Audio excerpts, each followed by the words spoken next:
Welcome to Forever Unbreakable. Will Koken again, episode 2. Tonight we've got, or today depending on when you're listening to it, we're recording it at night. I've got featured guest Daniel Doyen. He's a kid I went to high school with. He's got a remarkable story of how he changed his life around. I am absolutely amazed that we are friends and that we're able to hang out, have great times, the things that we're doing together and in our own directions, the stuff that Daniel's been able to accomplish with where he came from and what he went through in life, and is an absolute inspiration.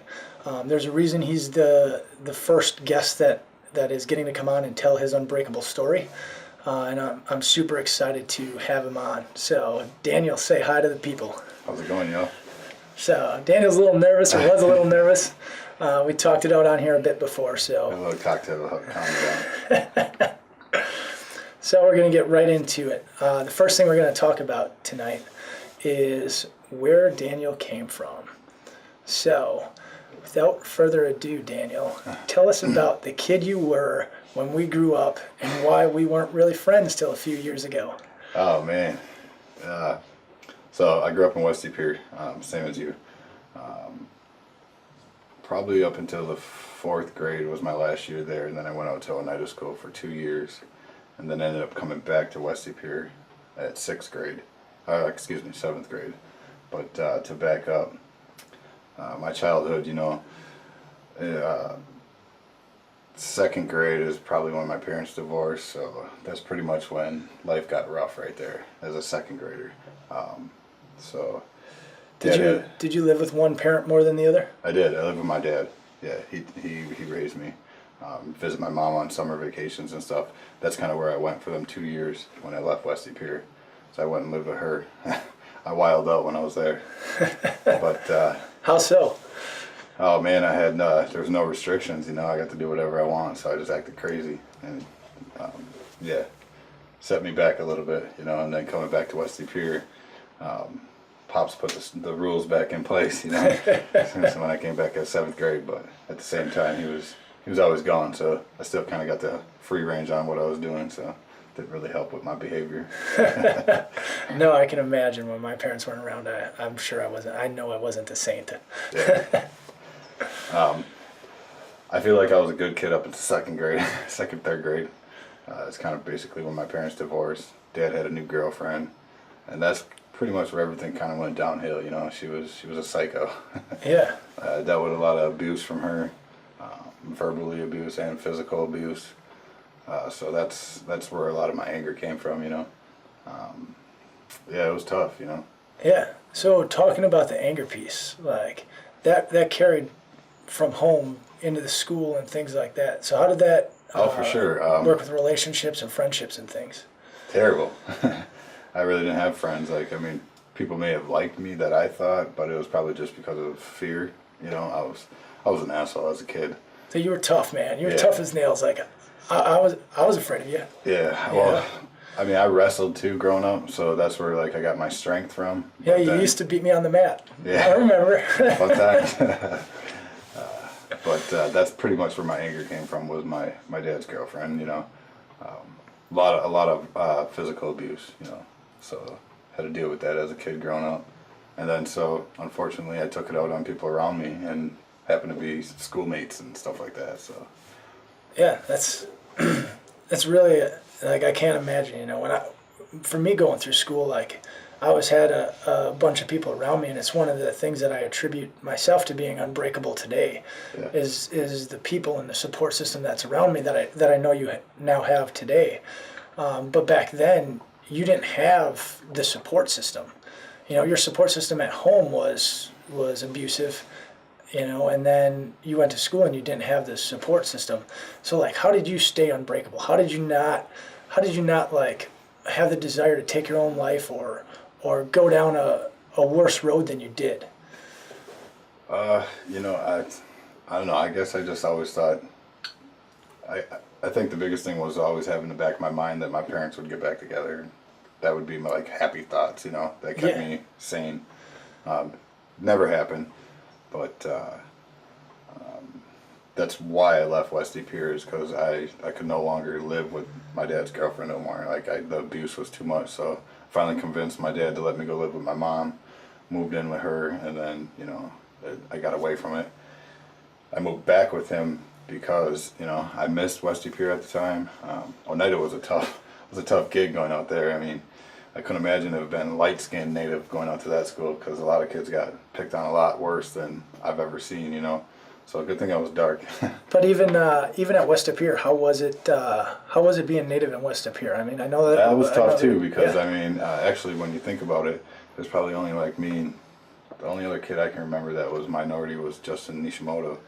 I don't really remember anybody else. Yeah, there's very of few. I think there was minority. a couple dock staters and stuff Yeah. like that, but there wasn't. Like in our class, Yeah. there wasn't much. So Yeah, I'm thinking that was maybe tough 3 or too 4. with like teachers and stuff like that, because at that point I was already, on the wrong path of being anger and wilding out. So they already kind of prejudged me and didn't really care.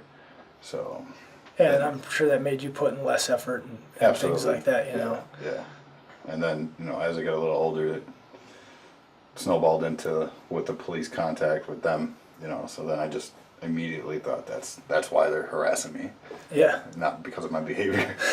But what was your behavior back then? It was terrible. I was out of control, man. I was doing whatever I want, stealing shit and just everything, man. Drugs, stealing, treating people like shit. It was rough. At what age do you think you started, if you can remember? Did you start down that path? Was it right in 2nd grade? Dude, You started stealing stuff, fourth grade already? Not really stealing stuff. Well, yeah. And drugs and stuff like that? Yeah, I started, smoking was like 5th grade. Yeah, that's Smoking crazy. cigarettes. I mean, how old are we even in was 5th grade? What are we in 5th grade, like 11? 11, yeah. Yeah, 11 years old, man. That's I was, crazy. Yeah, stealing cigarettes from gas stations then. Damn, Yeah, that's smoking nuts. them after school and shit. And look at you today, man. We're gonna get into today. 'Cause to me, it's amazing that the transition you made is absolutely remarkable. When I ran into you at Breckenridge a few years ago, I was like, this isn't the same Daniel Doyen that I went to high school with. Like, he doesn't want to jam me in a locker or some shit. So I think it's super cool. But I want to touch on another piece of the home life and the struggle at home before we get there. Like, what type of financial level was your family in, and what was it like in the financial level that you guys lived in, especially in West Pier, where West Pier is predominantly most kids in school I feel like have money. Yeah, my dad did his best. He was self-employed, had his own business. We did all right. We had food and stuff like that for the most part. Well, she was around the psycho girlfriend, but my dad was also an alcoholic, so he was always at the bars, and that's kind of why she was abusive, because he was never around to see that. So as she kind of transitioned out of the picture, food became scarce, bills came scarce. Like they weren't getting paid, stuff like that, and alcohol was the more of a factor for him. So Yeah, and that makes. I ate at a lot of friends' house. Well, I'd like to think they're friends. People Yeah. fed me, man. Yeah, but that makes being unbreakable even that harder to stay. It's so much easier to break when nothing at this point in life, nothing is going your way, right? You're Yeah, no, there getting was into trouble. There all were some that. tough times. Even before I left to go live with my mom, I actually will never forget this. I would walk to Kevin Albert's house and meet him to go to school, and Carla would always feed me cereal in the morning. Like, No shit. Yeah, I don't know what sparked that, but I think the first time it happened, she just knew and fed me every day when I'd come by there. No shit. So, That's awesome. Yeah. You're probably getting skinny and couldn't beat people up anymore. We need to fatten you up. Son. No, that's awesome, man. Yeah. So. I mean that stuff isn't awesome, but it's awesome that somebody was able to identify, hey, you need to be taken care of, and I'm gonna help put some of that food on your table. And I think it's important that people understand that that's where you came from. As we move into the next part of the struggle through your childhood and moving into high school, and as you continued on after high school. So talk to us a little bit about the last year or two of high school that you were in, and then moving on after high school and when you had your first kid and things like that. Okay, well, it only got worse from middle school. up to high school. I didn't finish high school. I dropped out at 11th grade. I ended up going to jail. So by the time I got back out, I was just too far behind. Didn't have enough credits. So I had to start working because I had my son when I was 16 years old. I had turned 16 a month before he was born. So that was like my sophomore year. Yeah, so still, we're at sophomore year of high school now, and Yeah. and life is only getting tougher. Absolutely, because now I got to provide for this kid, and not only him, but myself, him, and Yeah, I mean, it's stuff. like I look at, and this is when I say why I wanted you to be on here as the first real Unbreakable story, is like if I was in your shoes by this point, I'm fairly certain I would have broke. Right? Yeah. I was not an unbreakable kid. I broke easy. I wanted to quit on all sorts of stuff. And you're just like getting handed a bad hand and a bad hand and a bad hand. And you're like, I'm just going to keep going. I'm just going to keep going. Like in jail, having a kid, and you just kept grinding. Yeah, it was tough, man. I didn't really have I didn't keep a job very well. Yeah. So I resorted to selling drugs. That's what kept me afloat, pretty much. So hustling drugs just to pay rent and stuff like that, because I ended up moving out when I was like 17, and that was it. I was on my own from there. How much worry did you have of going back to jail and stuff at 17, moving drugs, trying to raise a kid, and everything that's going on? Like, how much worry? I worried, but I didn't let it sit on me too much, because I didn't have no other choice but to do what I knew how to do. And at that point, it was hustling drugs, and so I didn't think about jail too much. Yeah, you're just trying to survive. Is what it sounds like to me. Pretty much, I was just trying to bring money in, try to pay rent, try to buy some food. Yeah, that's crazy. Yes. So that was. I can't imagine with where I came from. I come from a completely different walk of life. Like my parents, happily married to this day, and always able to provide for me. So when I look at your story, it's just so inspiring because of where you came from and those struggles, and the fact that I look at, especially in the veteran world with dealing with veteran suicides, so many people take their lives when their lives are so much better than that. And you just kept grinding, and like, it's gonna get better. As you said before, like, my parents are gonna get together, and that's my motivation. And look at it, happy thoughts. So what was getting you through this time? Was it your kid, or was it just trying to survive? Or Well, my son definitely helped with that. Having him knowing that I can't just bail on him, so that was huge. I wasn't perfect, but I did the best I could with what I had, with the tools I had at the time. Yeah, and today you're a great father. I just saw you take him to Hawaii on Facebook, so Yeah. you're doing awesome things for your family today. That was a good trip. Like, it's remarkable. Yeah, it was just staying. I can't really. I don't know if it's like staying positive, or it was just like I have no other choice but to like. So taking your life, obviously, that's no joke. There's only one chance. You only get one chance at this. So that wasn't really ever a thought. That's awesome. That wasn't a thought. That was never a thought. That was in the far back, if ever. Never. It was more like I need to get more drugs and sell more drugs and get more money. I need to do something. I need to come up with a hustle. That talks about your willpower to survive. Yeah. Right there. That's huge. And I see that when we work out together. Yeah. I see like your willpower to just get better and better and better. I appreciate that. And you see it in what you do today. Like it's awesome. And that you have this drive that is, it's insane. And now, like, getting to hear your story over the last few months as we prepared for this podcast, I've gotten a look inside of Daniel that I've never seen before. And to me, it's emotional. Like, it's so exciting to see, like, the guy that you were and the man that you are today. Yeah, and I never really thought of it that way until actually, like, when you invited me to be a guest, and then I kind of started really thinking about my life story, and I was like, man, yeah, there's quite a bit there. Yeah, there's a deep story. Yeah, there's a deep story, and that's why you're going to come on the podcast again in the future, and we're going to get to why later on in the show. Sure. Keep the guests in suspense. Definitely. Sorry, guys, but Can't get it all right away. yeah, but so you're still you're still hustling drugs at the time. You're out of high school. You're trying to raise a kid. Yeah.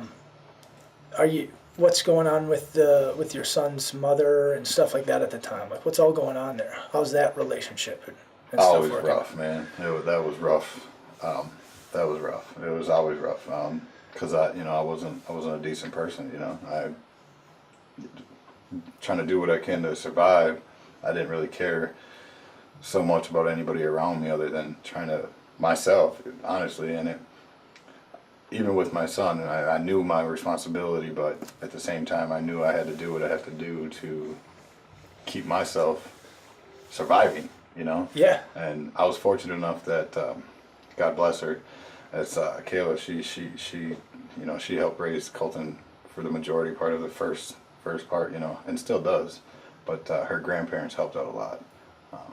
They truly did. They didn't kick her out because she was a year older than me, so she was 17 when she actually had Colton, 2 days before she turned 17. So he was born September 24th, and she had her birthday September 26th. Dang. And turned 17. Dang. So yeah, we were young, and they could have easily kicked her out. I think that was like a thought, but then they, seen the baby and seen how cute he was. Because to be honest, good kids. Yeah. No. Kids. Fact, dude. I can't argue that. Yeah. I can't argue that. I'm hoping when I get around to it that I have the same fortune. Oh, you guys got good genes. You'll So be all right. we'll find out. We'll find out. So I was lucky there, that helped take a little bit of stress off me, where I didn't have to be like, what am I going to do? How am I going to feed him? This and that, Yeah. And so, yeah. That's huge, man. It's it's crazy that, like, I'm 34 years old and I don't have a kid, and I can't imagine bringing a kid into my life at 34. And I'm excited to, and Chelsea and I have had the talks of starting down that process. But to do it at 16 years old is crazy. It was tough. But I'll be honest, when I look back at it now, I'm so thankful, because I couldn't imagine changing diapers at 34. Yeah. I'm 33, but I couldn't imagine changing diapers right now. I ain't got no time for that or patience. Yeah. I'll I'll make sure you get to come over and help me out. give you the 101. Yeah, exactly. Chelsea. So let's talk about the future, right? Or the current. So you're going through all the struggles. What day did you wake up and say, this isn't the life I want to live? I don't want to deal drugs anymore. I want to be a better parent, and I want to transition my life and do more and be better. I'd say, honestly, it was probably like 28 years old. And tell everybody how old you are now. 33. Yeah. So, we're talking 5 years ago. Yeah. That you just woke up. What made the change? Like, what woke you up, or what snapped you out of the route that you were on and put you on a different trail? It was June 3rd. My dad got diagnosed with liver cancer and died June 12th. So it was like... Sorry to hear that. Yeah, thank you. It was real quick, And he was everything, I know he was an alcoholic and everything like that, but he busted his ass and gave us the best life we could. And he did it raising 3 boys without welfare. He never took no government assistance or nothing like that. So, I give him props. He worked hard, but he partied hard too. So, that's what woke me up. At that point, I was like, life is short. Life is short. I can't keep going down this road that I'm on, working jobs here and there. Couldn't really keep a job. I didn't really like doing what I did, and I had a lot of knowledge on the trades of construction. So I was like, I got to do something for myself. How'd you get that knowledge, that trade knowledge? From my pops. Yeah, so it was like brought into you early. Yeah. To back up, when we were kids and all them times I was suspended, I wasn't just sitting around. He had my ass on a job site tearing off roofs and picking up garbage and shit, So put me to work. You don't want to behave, you're going to work, It's kind of like his punishment. Yeah, and obviously it was free labor because I didn't get paid for it. Yeah, and it instilled that hard work ethic that you have. Yeah. It's very evident that your work ethic is, super strong. It's very much there. Like, I see it everywhere. And it's a testament because how many businesses are you running right now that you own? I own 3 businesses. Yeah, what are those businesses? D&T Construction LLC, Old 29 Cafe, and Doyen's Rentals. Yeah, so 2 of them are kind of similar, the construction and the rentals. Yeah. But then you're running a cafe which has nothing to do with construction or rentals. I mean, I didn't even know you could cook. Neither did I. No, actually, cooking came quite natural growing up, and nobody ever home, so somebody had to cook for you. Yeah. It was myself. And then, it just kind of fell in my lap. I'm all about money and business, so when I started my construction company a couple years down the line, the opportunity came for the restaurant, and I was like, I see a profit there. I see money. Yeah, roll the dice. Take a Take risk. a chance, yeah. Got to take a chance. You don't take chances, you never even know. Yeah, no, and I mean, you took a huge chance when you stepped out of what you were doing, the moving drugs and all that stuff, and you were like, I'm going to go this route now, and I'm going to try and start a construction company. And your construction company does awesome work. I highly recommend D&T Construction. Thank you. They did my back patio. I love it. He had to put a patio door in, did my windows, like a whole bunch of stuff to my house. Probably hated coming over here to work on it. It was good, man. It was good. So, but I can't thank him enough. The quality of work and everything is absolutely amazing. I appreciate that. Thank you. And it's a testament to your attention to detail and how much you care. And I want to talk about how much you care. So Daniel's a guy who just said that he's all about trying to make that money and push. But there's something most people don't know about you. And that's how much money you give back to charity organizations and stuff like that. So me being the president of Fourth Hua, Daniel's come to me a few times and said, hey man, I want to write a check out for veterans. I want to help vets. How do I help vets? How do I do this? How do I do that for veterans? And he's constantly contributed. When I posted that I was going to try and break a world record and raise some money, Daniel was the first guy to call me and say, hey, I'm going to give up $500 from each one of my businesses. Let's get the crowdfunding started. I'm gonna post about it and help you raise more money. And because of Daniel, we've raised a bunch of money. And I mean, he just right away coming over with a check. He was here within 24 hours of me posting. I was like, I don't need the money today. I mean, it's great. I trust you. You're a man of your word. You've always been a man of your word, as long as I've known you. And I just want to make sure that people know that about you, that it's not just about growing your own business and yourself. You're constantly giving back and bettering our community as well. And I think that that's really, really important, Yeah, I'm just trying to make up for lost time, man. I'm fortunate enough to be able to give back, and the veteran suicide is, that's deep, man. That's like they need help, And Yeah, your they don't grandpa need was a opioids. vet, wasn't he? Yeah. Both my grandpas were. Yeah, so I mean, you've got veterans in your family and stuff as well, so it plays in there even more, I think. Yeah, so like I said, I'm fortunate enough to be able to give back. It just felt right, it felt good. And then when I seen what you had going on, I was actually in Hawaii at the time, and I was like, oh shit, check the bank account. Oh yeah, we're good. I was like, I'm donating. Yeah, because it was right, it was as soon as you got home, you had checks in my hand. Yeah. I was like, this is crazy. This is awesome, and I can't thank you enough for supporting me and believing in me, and I'm more than believing you, and it's absolutely fascinating to see your transition. I appreciate that. A lot of inspiration came from you, man. Since we met back up together and kind of reunited. Like you said, we weren't friends really growing up. We didn't hang out, none of that. No. But when we met up in Breck and I met you and Matt, I was like, dude, what's up, man? And it was kind of natural. It wasn't no standoff or nothing like that. It was just we partied, man. We had a good time. Yeah, we had a great time. I was like, then I kind of just looked up on you a little bit more. I was like, man, look at all this stuff he's doing, dude. I was like, that's what's up. And now look at you, man. Now look at you. You got 3 businesses rolling, and you're killing it. So how many employees do you have right now that you're responsible for providing for them? I got 6 employees at D&T Construction, and then at Old 29 Cafe I have 7. So I mean, right there, like you're 13. employing 13 people that you're putting, you're making sure that they got money in their bank accounts. And how stressful is that? Like, I mean, in the trade industry, in Wisconsin especially, like there's business certain months of the year, and then there's not business certain months of the year. It can be stressful at times, but it goes back to.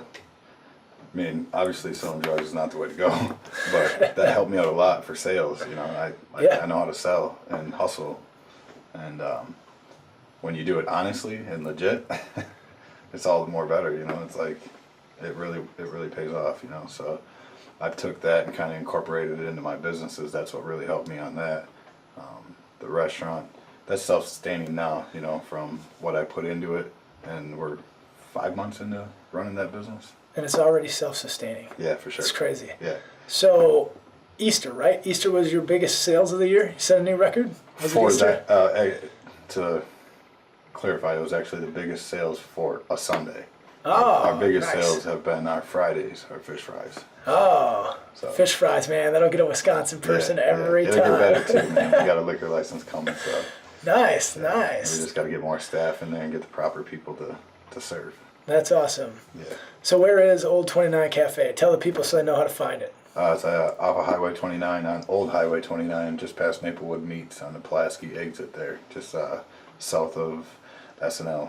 Nice. Yeah, it's located in the Oneida Travel Center, truck stop plaza. Yeah, so if you haven't been out there, you need to go out, check it out, say hi to Daniel. He'll sign something for you, I promise. If he's there. if he's there. I'm not there too often. Oh, when I got to fill in, I am, but Yeah. When somebody calls in sick or something. typically I'm doing estimates around the job sites. So Nice. So what got you into, or how did you transition into the rental properties? the rental properties kind of just, I knew I was going to get into that from the construction, because obviously, I can buy cheaper properties and I have all the knowledge to fix it up, and I knew that it would keep my guys busy for when I have downtime. So if I don't got no contracts with contractors or anybody else, I buy some properties, I'll be able to flip them, keep guys going, keep them working, and then still make a profit. So that's what kind of got me into that. So that's huge, right? You just, Yeah. now you're able to make sure that you provide a longer sustainment for your employees. Yeah. So, that's huge, because Old 29 is going to have the same amount of employees every day, all year round, on the certain days, and you're able to project that and schedule that for those guys. But like we talked about this morning, with the potential rain, right? You got guys that are like, man, is it going to be a rain day or not? And you're like, no, man, show up. I'm going to pay you either way. We'll clean some shop or we'll do something. And then if I've got no work, I'll send you on your way. But let's always be in. Let's always be focused. And through your rental properties, you're able to continue to provide that for these guys. Yeah, with construction, because I grew up doing nothing but construction pretty much. The odd end jobs here and dishwashing when I was younger and stuff like that, but a little bit of telemarketing, which is terrible. I just can't see you as a telemarketer. No, it was horrible, man. I was rude as hell. But the construction, so growing up and doing it, you get lazy when you think weather is going to prevent you from going to work. You're like, rain day, I don't have to work today. So what I do is I let the guys know that show up at the job at the normal time, 7:30 a.m., and I'll pay you for the first half hour. If it's downpouring, you sit in your car and I'll wait the rain. If it doesn't stop and the forecast doesn't look like it's going to get better, then you can go home. But that way it keeps them motivated, keeps them to get up in the morning and go to the job, so they don't mess up their sleep pattern and stuff like that and get lazy, because that's how I got. So I kind of just base it off of myself, and being able to pay them a half hour.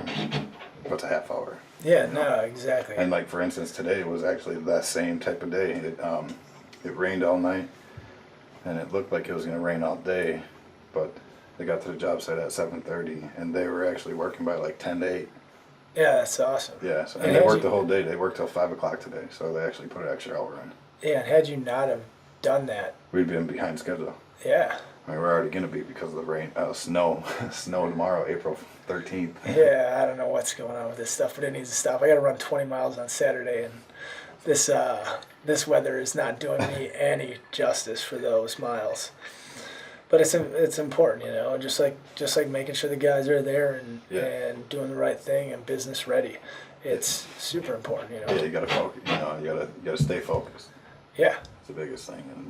And if you automatically think it's a rain day and stuff like that, like I said, then you lose focus and you're like, I don't need to go to work. Yeah, I don't and you want to can't, do that. and you can't have that. Like No. they got to be, Yeah. it's super important. So, I think that you pretty much do 4 businesses because as a hobby, you also deal with pigs. Yeah, I raise pigs, man. Yeah. How many pigs are you raising right now? 20. Yeah, 20 a year. and that's some work. Yeah. It ain't easy, so I don't know why you They're don't kind of call it a self-sustainable business. too, like a restaurant, man. All you gotta do is drop feed in. And I built my best friend and I built a pretty good pig pen that is out at, fortunately it's out at his house, so I ain't gotta smell them. That's awesome. But we built the pen, poured some concrete out there, and keeps them cool in the summer times, and then we can just go in there, close a gate off to keep them on one section, skid stir it out, clean, good to go. Yeah, that's still crazy to me. Yeah. Still, to me, it's another business. Yeah, it is. You might not look at it that way, but to me, it's another business. Yeah, well, the way I look at it is, with the food nowadays, I like to know where my food's coming from. And so, pork, bacon, sausage, all that. Raising myself, I'm better off that way. Yeah. And it's the best tasting pork I've ever had. No, that's a fact, man. And so, does any of that make it into the restaurant?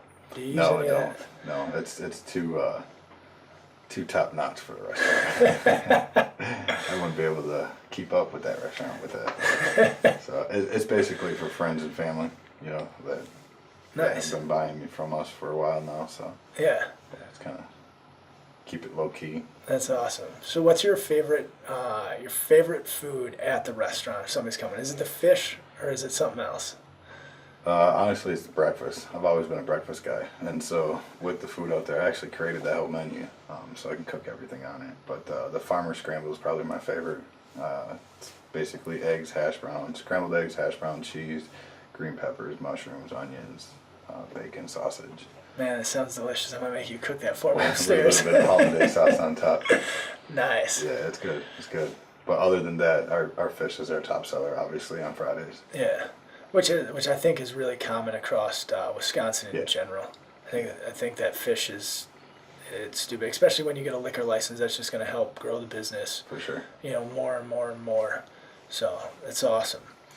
So now I wanna talk to you about, now that you have the business, what are you able to do? And we touched on it a little bit, but how do you take care of your family today versus 10 years ago, 15 years ago? When as you described it, you weren't the best father. So what do you do now?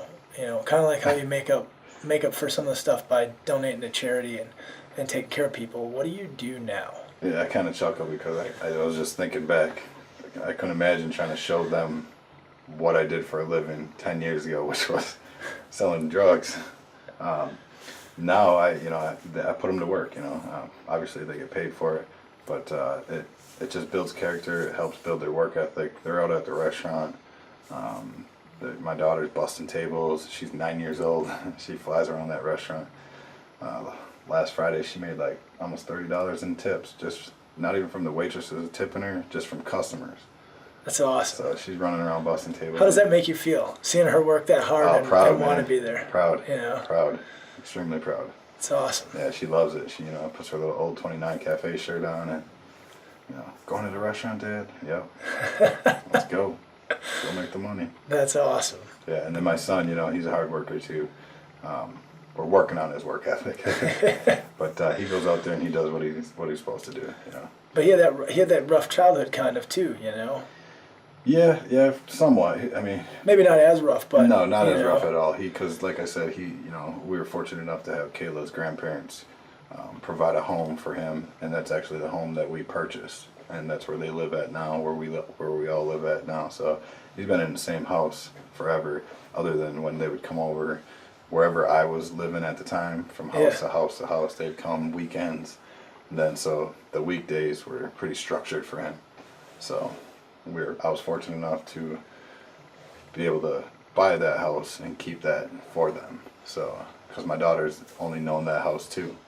other than my houses, my random spots I was living on the weekends when they'd come visit. Nice. Yeah. So. That's awesome. Yeah, I can imagine the house that I grew up in.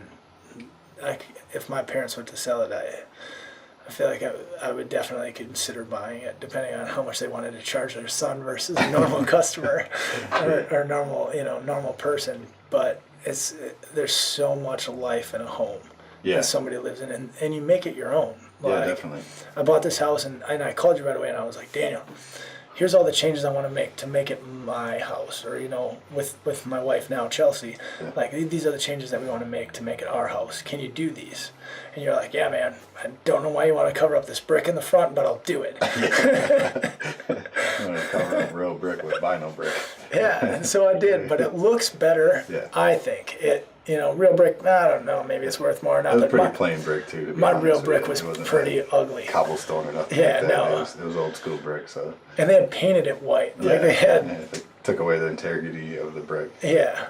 If you're listening, Kurt, if you're the guy who did it, I'm sorry. It's covered. If you're not the guy who did it, be glad that I covered it because you probably didn't like it either. Your neighbors are probably happier too now. Oh, all my neighbors complimented it. So the one behind me, I've actually got to get him your card. Oh yeah. So he just hit me up like a week ago. Nice. About doing some flat work for him. Yeah. So some cement. Yeah, your stamped concrete turned out real nice. Yeah, it turned out amazing, man. Turned out amazing. So now let's start to transition. And before we transition, what I want to ask you is to kind of define what it means to be unbreakable to you. So when you heard, hey, I've got this podcast, Forever Unbreakable, I want to bring you on and I want to talk to you about being unbreakable and how you kind of define that word and what it means to you. So what does unbreakable mean to you, and how do you define it to yourself? Well, for me, it's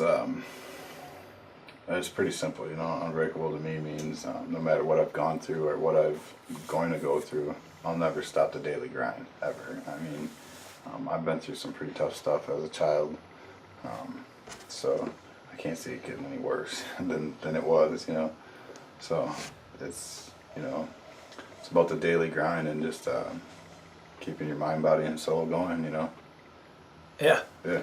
Yeah, that's exactly how I feel about Unbreakable. Is it's like, no matter what happens, and that's why like our logo, we put the greater than sign in it from like the math equation of like be greater than whatever is out there. So don't be broken by whatever is trying to break you. And you've had so many things try and break you in your life.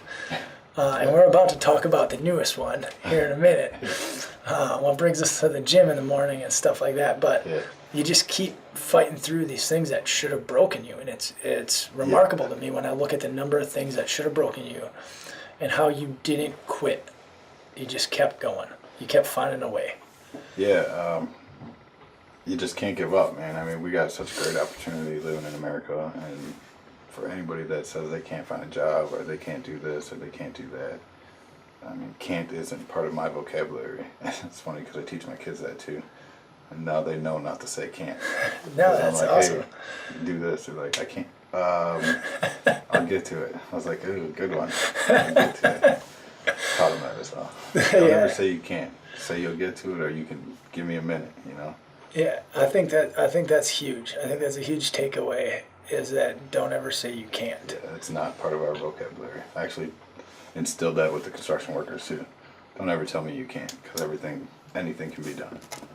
That's what I'm writing that down right now. That's what we're naming this episode. Is don't tell me you can't. Yeah. Don't tell me you can't. I gotta remember that. So it's now in my vocabulary. Nice. No more can'ts. All right. It's all do's. We're going to do. Yeah. And that's the thing that you did is you went out and you did it. You started your own company. Like, if you couldn't find a job, just go start a company. And it's not that easy, but you got to do something. There's no reason not to be pursuing, the next thing. Yeah, for sure. And with my dad passing away, pretty much kicked that into gear. I was actually working for a white company at the time, framing and stuff like that. And I dealt with a lot of adversity there with the minority. I was the only tribal member that worked for them. You know, we did a couple tribal jobs out in Oneida there. And how do they, in order to do a tribal job, you have to have somebody on your staff that's tribal, don't you? You do. So they actually hired me direct, and then when you got bigger jobs, they would hit the tribal skills bank and pull tribal members from there. That really didn't last long. You know, they're kind of skilled workers for a reason because they come and go. You know, they can't keep a job. But I was actually with them for almost a year and a half before we started doing tribal work. But then I'm an outspoken person, you know, so I just seen stuff going on. I seen stuff going on that I wasn't fond of, so I spoke my mind on it, and became on unemployment after I did. So the time I went on unemployment was like a couple months before my dad passed away, and then when he passed away, that's when I was like, fuck it, I'm taking the chance. I'm gonna start my own business. He died in June, and I started my company in August. And that I was nervous. I didn't know how I was gonna get work or what, but I jumped online. I started doing my schooling for my contractor's license. I got my insurance, and then boom, I got a hit from a friend of a friend on some storms that hit down in Manitowoc at the time. It was 2013, so a lot of hail damage went down there. I went down there, met a storm chaser. That's what they call these companies, these bigger companies that go from town to town and do jobs, and ended up getting a lot of work from him for like, you know, what it was 3 months, and I think I grossed around like 60,000 in them 3 months. No shit. So then you were hooked. You were like, dude, this is me. This is what I'm gonna do. I was like, we're good. I was like, I know where I'm at. I know what I can do. It can only get better. Yeah, and you've got the skills. Yeah. So you're just finally like taking your skills, like your good skills. It was funny, man, because I was trying to do estimates and stuff, but like teaching myself this, mind you, you know, because I dropped out of high school. I don't have no college degree or no high school diploma or nothing like that. Yeah, so. And now you run 3 businesses. Yeah, I taught No myself. high school diploma, 3 businesses. Yeah. Like, yeah, that's crazy. You know, think about it. Like and I've got some friends that that are the same way, that dropped out of high school and now have super successful businesses and more drive than anybody in the world that I've ever met to just succeed at life. And all of them went through these struggles as kids and are now, you know, guys that I look up to are guys without a high school diploma. Like, who would think that back in the day that somebody would say, I look up to a guy without a high school diploma? And I look up to you, Daniel. Like I do, man. Your drive, your success, the man that you've become from the guy that you were is absolutely inspiring. I appreciate that. So it's a great honor to have you as a friend in my life. You're like family to me now. Oh, you thanks, know, man. and Feelings are mutual, brother. Yeah, mutual. Like the trust runs deep, and you know, to think that a few years ago, Daniel Doyen, that guy's still alive. He's not in jail. Like how is that possible? Yeah, and that's kind of like what it was like at Breck. Like I was like, Daniel Doyen, trust me, man. I still get it to this day. It still comes like that. So, but you know, just got to keep an open mind. People do change. Yeah. So, and they do, and you're an example of that, and you're an example of the fact that at any time, if you don't like the way something is, you can change it. Absolutely. You know, get rid of that word can't. Yep. And go do. And I think that's super, super powerful. For like sure. That's what should be on the back of D&T construction shirts. Yeah. It's like, don't tell me We'll can't. we'll look into Like, it. we'll find out a way. Yeah, you we'll know. put it on there. Like I like that. That's a solid quote. We'll give it to the greenhorns that start. Here you go, kid. Yeah. So, the last part that we want to talk about, and there's a bunch of Daniel's life and stuff that we haven't fully included in this, because he's going to be coming back on here on future episodes and stuff like that, and we're trying to limit these to about an hour. But what we want to talk about, and what's going to come up in every podcast, is what's next. So everybody in life constantly asks them what's next. I've been getting asked it with this world record for like the last 2 weeks, and I'm like, guys, let me get to the world record, then we'll talk about what's next. And which, by the way, you're gonna crush. Yeah. I hope. Not a hope. I can. Yeah, I can and I will. You betcha. So, see, there's that attitude check, Yeah, right? absolutely. And Gotta so, keep each other balanced. dude, exactly, man, exactly. So, what's next for Daniel? Man, so much. I got so much on tap. It's not even funny. Business wise, actually building a couple houses for myself this year, to sell. Personal wise. So is this the first time that you're building new construction and not doing just renovation stuff, or have you been doing some new construction too? Because I saw you did some huge remodel. We've done long ago. Yeah, we've done some huge commercial projects, remodels and stuff like that. This will be my first build myself for my own company. Nice, and you just got some blueprints drawn up that you're super excited about. Yeah, I got 2 single-family dwelling, 3-bedroom master bedroom homes that I'm building out in Oneida, kind of right next to each other. And then I actually got another contract with a couple investors in Green Bay where we're going to be building a house for them as well.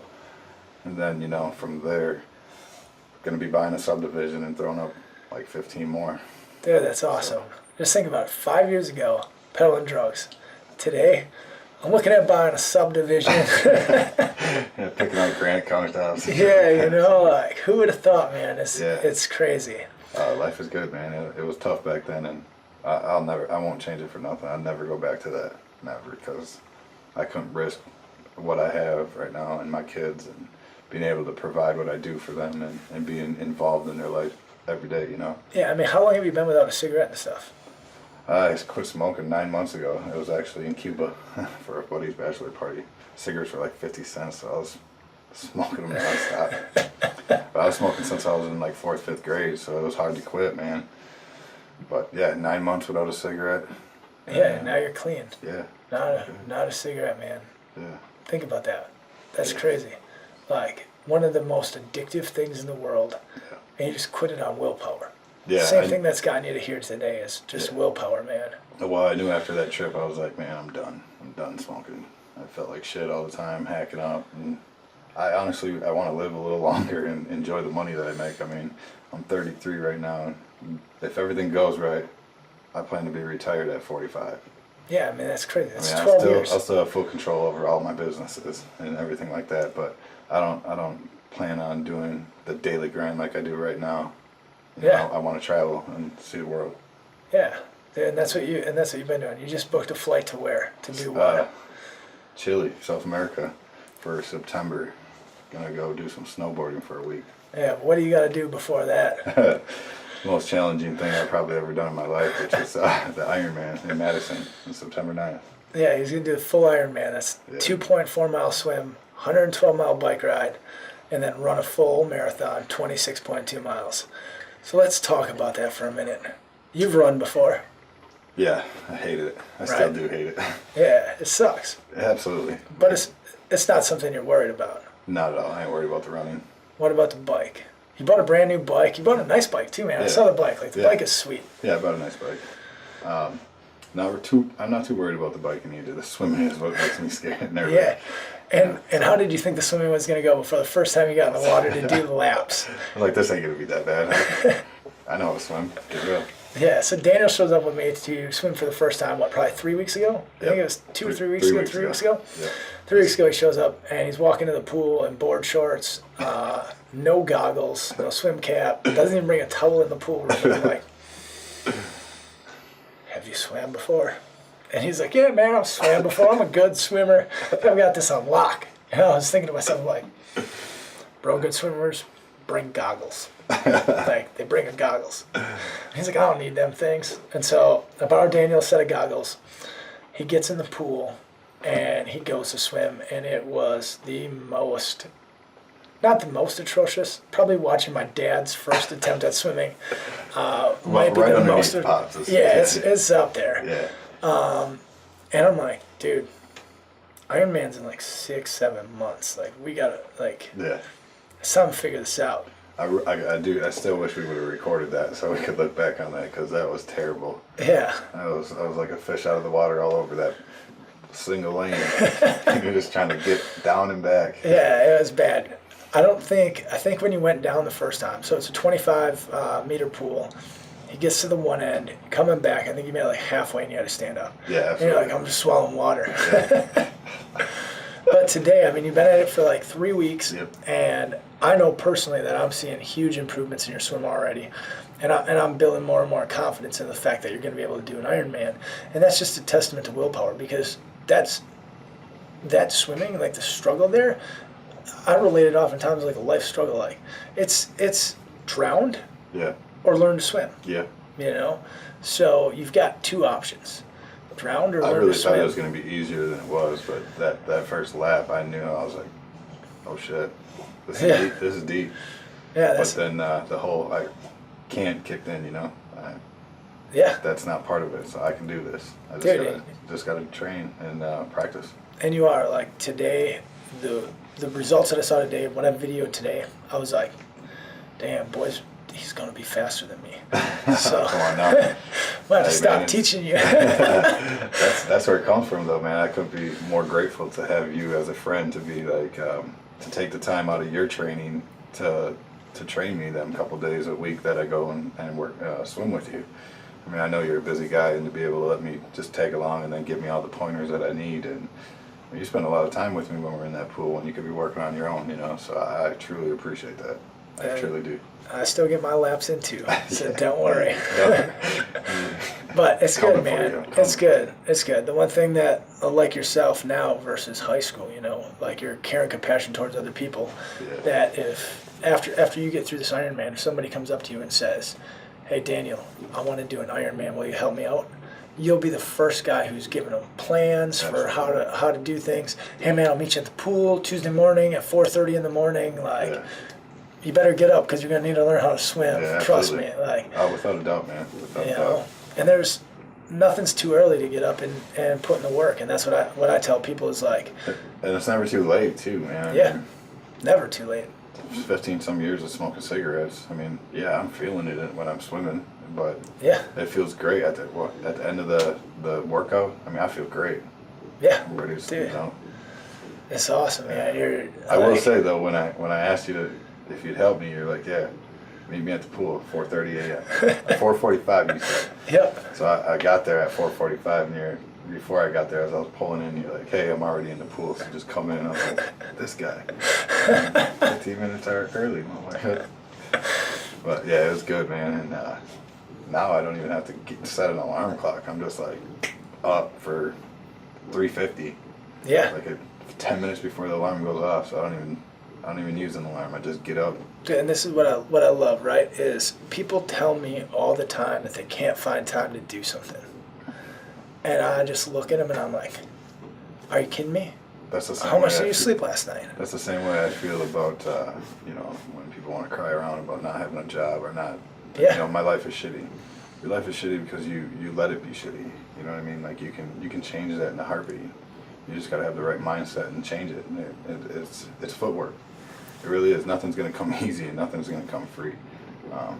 With my business, I started it I had like $2,500, $3,000 in my pocket at the time. And it was, you pay rent or start a company.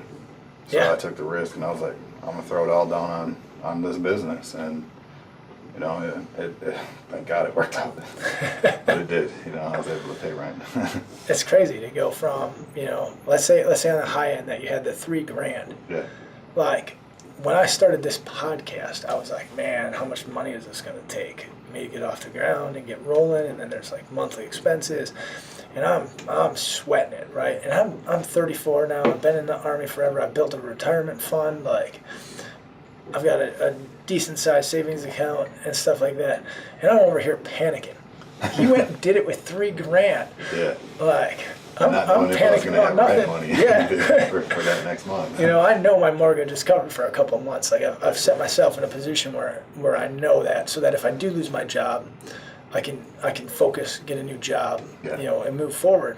Like you were like, I want to change my life. I'm gonna do it. I'm gonna take these $3,000. I'm gonna go change it. I'm not gonna no more I can'ts. Like I'm doing, you know. For sure. And I'll never go back to working for somebody ever again other than a customer. That's the only person I'm gonna work for. Yeah. You know, working a job. I mean, dude, you care about the customer, man. Like, you cared so much about how happy I was. Yeah, for sure, man. Like, word of mouth is the best type of marketing and advertising you can get. Yeah. You can pay for all the marketing and advertising you want. You can join all the clubs and BBB and all that stuff. But if you can't do quality work, you're not gonna win. Yeah. You're not gonna win. No, and it's important, man. We try our best, man. We're not always perfect, but we strive for perfection every job we do. Yeah, and the stuff you do turns out beautiful.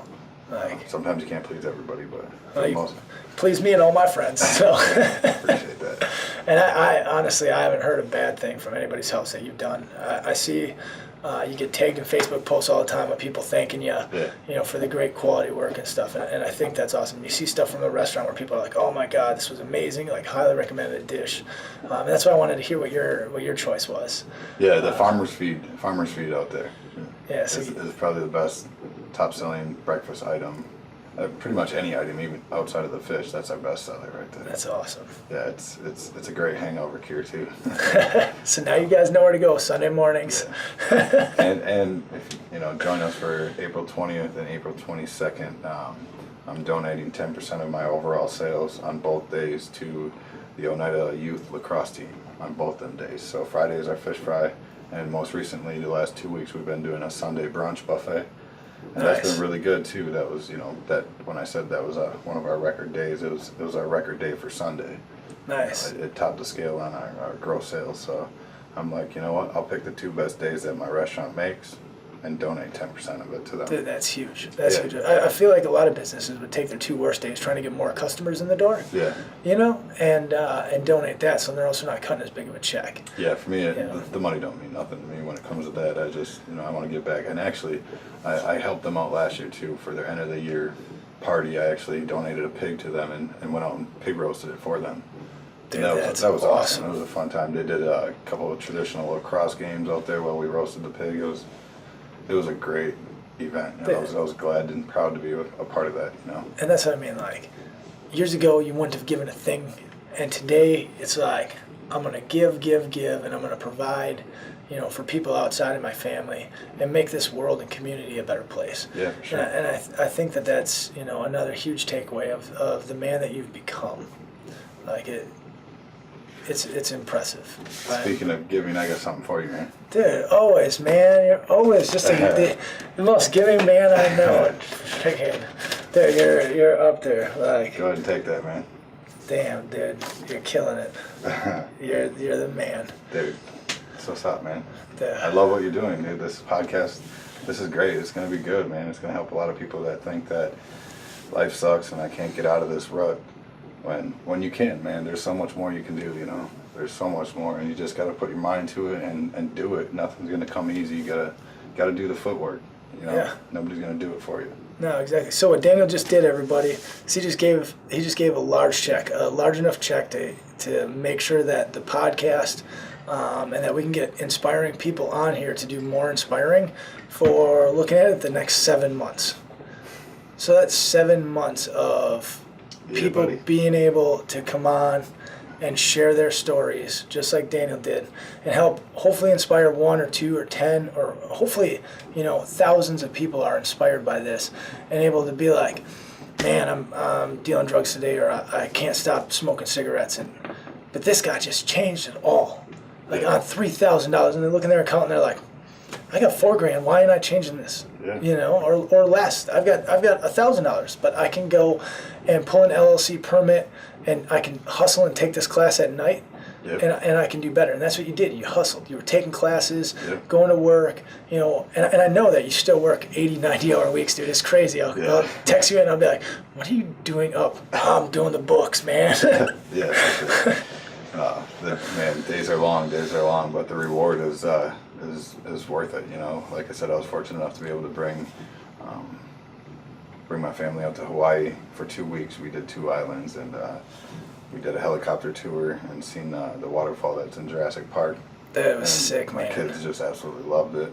Kayla loved it. We had a great time. It was the fastest $1,300 I ever spent for a helicopter tour. But I should say the fastest $1,300 Kayla and I spent. Yeah. We both pitched in on it, but it was good, man. The kids loved it. We loved it, and it was amazing, man. It was a good time. The whole trip was good. I was addicted to your Snapchat. I was just so happy to see you able to do that for your family, especially having gotten to know you so much better over the last couple of years. To know man, Daniel's done it. And it means so much more to me. I feel like the fact that you could still be peddling drugs. Absolutely. You could be, Yeah. but you just stood up and were like, I'm a better man than this, and I'm gonna take care of my life and my family, and you put them first, and then I'm going to take care of the community, and I'm going to help others, and we'll provide. And you've done that time and time again, and I think what's easier for me insane. to give back is because I grew up poor, man. Like I said, Pops was an alcoholic, so there was times where we didn't have power or food or whatnot. And I've always lived my life to I didn't care if I didn't have $1 in my pocket because I knew I could make more the next day. Every day the sun comes up and I'm breathing, I can make more. Yeah. That's how I looked at it. So even right now, it's only money. Money's only a tool. So that's how I look at it, and I can make more every day. So to give it away, I'm just trying to make up for lost time, man. Trying to make up for lost time. I love it. Yeah.